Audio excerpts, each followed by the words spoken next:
vous appelez Florence Hainaut. Vous êtes infirmière psychiatrique depuis 25 ans. Ouais. Qu'est-ce que la crise sanitaire qu'on traverse actuellement a changé dans votre activité au quotidien?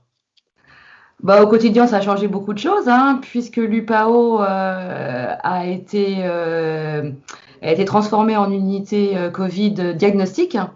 Et du coup, on a dû rapidement, comme le virus va vite, se réadapter, s'adapter, de transformer un peu l'organisation et puis créer une nouvelle équipe sur l'unité diagnostic. Donc, ça a complètement changé notre façon de travailler. Alors, il y en a eu certains qui sont infectés, qui arrivent en hospitalisation, qui manifestent des symptômes tels que la toux, la température.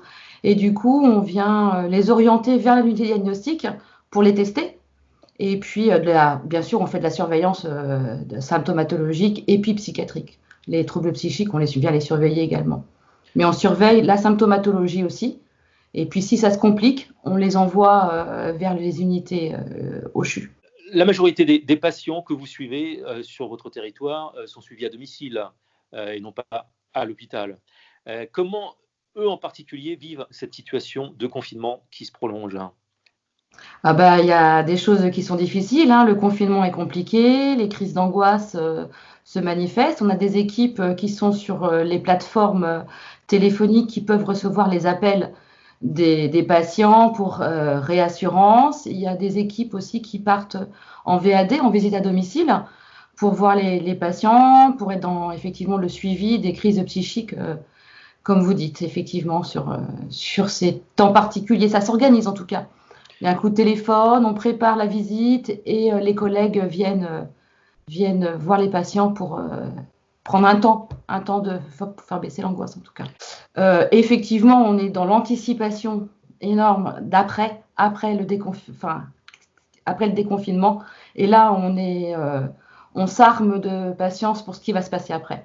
Parce que je C'est-à-dire? pense qu'on aura certainement des gens qui vont manifester des recrudescences d'angoisse, des recrudescences peut-être de symptômes qu'on n'avait pas vus sur des patients qui étaient plutôt stabilisés jusque-là. Et puis, on vient aussi se poser la question du syndrome de stress post-traumatique suite à tout ça, pour certains. Ce qu'il faut surveiller aussi, j'imagine, c'est la prise des traitements. Il y a un risque d'arrêt des traitements chez certains patients?